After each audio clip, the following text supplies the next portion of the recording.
అందరికీ జై భీమ్. నా పేరు విజయ్ ఎరికపాటి, మాలసేన వ్యవస్థాపక అధ్యక్షుడిగా ఉన్నాను. ఇప్పుడే జస్ట్ ఒక వీడియో చూశాను. ఏదో కరుణాకర్ సుగ్గుగాడు ఆడ నోటుకొచ్చిన మాటలు మాట్లాడుతున్నాడు. వాడేంటంటే క్రైస్తవులు కాకపోతే పగడాల ప్రవీణ్ కుమార్ గారి మృతి వెనకాల మాకేదో అనుమానం ఉండాలని చెప్పేసి మేము మీడియా పూర్వకంగా కానీ సమాజానికి తెలియజేస్తే ఆడు మొత్తం క్రైస్తవ సమాజాన్ని ఆడికి నోటుకొచ్చినట్టు మాట్లాడుతున్నాడు కరుణాకర్ సుగ్గుగాడు. ఆడేంటంటే క్రైస్తవులందరూ కూడా ఏదో ఈ హత్యని ఈ ప్రమాదాన్ని హత్యగా మేదేదో కావాలని క్రియేట్ చేస్తున్నట్టు, లేదా మేమే దీన్ని కావాలని వీళ్ళు హత్య అంటున్నారని చెప్పేసి కరుణాకర్ సుగ్గుగాడు మాట్లాడుతున్నాడు. ఆడ నోరు అదుపులో పెట్టుకుంటే బాగుంటుందని చెప్పేసి మేము కోరుతున్నాం. ఎందుకంటే ఇప్పటివరకు చాలా సహనంగా భరించాం. వాళ్ళు తిడితే పడ్డాం, అన్నిటికీ మేము తలంచుకుని బతికాం. కానీ ఏంటంటే మా సహనాన్ని మరీ కరుణాకర్ సుగ్గుగాడు చాలా దారుణంగా మాట్లాడుతున్నాడు. ఏదో క్రైస్తవులు ఏదో కావాలని చెప్పేసి క్రియేట్ చేస్తున్నట్టు, క్రైస్తవులు ఏదో కావాలని ఈ ఇష్యూని బయటకు తీసుకొచ్చి ఏదో మైలేజ్ కోసం ప్రవర్తిస్తున్నట్టు ఈ కరుణాకర్ సుగ్గుగాడు మాట్లాడుతున్నాడు. అది చివరికి ఖండిస్తున్నాం. మీరు కరుణాకర్ సుగ్గుగాడిని, హమారా ప్రసాద్ గారిని, ఆ పంది ప్రసాద్ గారిని కూడా మీరు వెంటనే అరెస్ట్ చేయాలి. దాంతో ముందుగానే పెట్టిన రాధా మనోహర్ దాస్ గారిని కూడా అరెస్ట్ చేయాలని చెప్పేసి మేము డిమాండ్ చేస్తాం.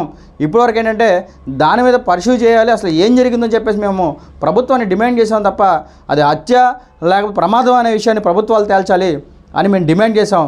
డిమాండ్ మా యొక్క ఇది, ఎందుకంటే డిమాండ్ చేయడం మా యొక్క బాధ్యత. ఎందుకంటే అక్కడ ఏం జరిగిందని చెప్పేసి ప్రజలు తెలుసుకోవాలి. ఆయన ఏదో సామాన్యలాగా ఈ రాధా మనోహర్ దాస్ గారి లాగా, ఈ కరుణాకర్ సుగ్గుగాడి లాగా ఐటెం బ్యాచ్ కాదు. అది జాతి కోసం తన జీవితాన్ని త్యాగం చేసి తనకు వచ్చిన సొమ్ములో కొన్ని ఖర్చు పెడతాం. మీరు ఆడి దగ్గర వీడి దగ్గర ఫండింగ్ కలెక్ట్ చేసుకుని చెప్పేసి ఎవడో వచ్చిన డబ్బులతో ఈరోజు మీరు కరుణాకర్ సుగ్గుగాడు, హమారా ప్రసాద్ గారు, తర్వాత రాధా మనోహర్ దాస్ గారు ఏదో పరిచయాలు చేస్తున్నట్టు కాదు. ఆయన నిజాయితీగా పిల్లల్ని పోషించి ఈరోజు తనకు వచ్చిన ఈ ఉద్యోగం, తనకున్న కంపెనీల ద్వారా వచ్చిన డబ్బులతో ఈరోజు పిల్లల్ని చదివించి ఒక మంచి పరిస్థితిలో ఉన్నాడు. ఈరోజు దేశానికి జ్ఞానం ఇస్తున్న వ్యక్తిని చనిపోతే ఆయన మీద అడిగే పరిస్థితి లేదా? మీలాంటి వాళ్ళే రాధా మనోహర్ దాస్ గారు, కరుణాకర్ సుగ్గుగాడు, హమారా ప్రసాద్ గారు ఆయన ఎన్ని మాట్లాడినారు మేము ఉన్నాం, మేము ఉన్నాం. కానీ ఏంటంటే అవాకు చవాకులు పేలిస్తే మీకు పరిస్థితిగా ఉండదని చెప్పేసి తెలియజేస్తున్నాం. ఇంకా ఏంటంటే మేము శాంతితో ఉన్నాం కాబట్టి ఈరోజు మీరు ఎలా ఉన్నారు, లేకపోతే రోడ్ల మీద ఈడ్చుతామని చెప్పేసి మీకు తెలియజేస్తున్నాం.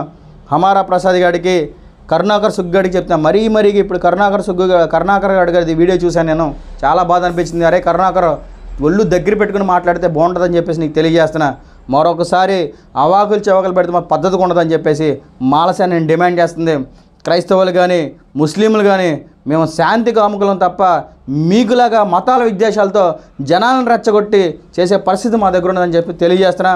దయచేసి నోరు అదుపులో పెట్టుకోమని చెప్పి హమారా ప్రసాద్ గారిని, మా డిమాండ్ ఏమంటే హమారా ప్రసాద్ గారిని, ఈ పంది ప్రసాద్ గారిని, తర్వాత కరుణాకర్ సుగ్గుగాడిని అరెస్ట్ చేయాలని చెప్పేసి వాళ్ళ మాటలను మీరు సుమోటోగా తీసుకుని యాక్ట్ తీయాలని చెప్పేసి మేము తెలియజేస్తున్నాం. మరి ముఖ్యంగా రాధా మనోహర్ దాస్ మాత్రం అరెస్ట్ చేయాలని చెప్పేసి మేము డిమాండ్ చేస్తున్నాం. జై భీమ్, జై భారత్, జై మాలసేన.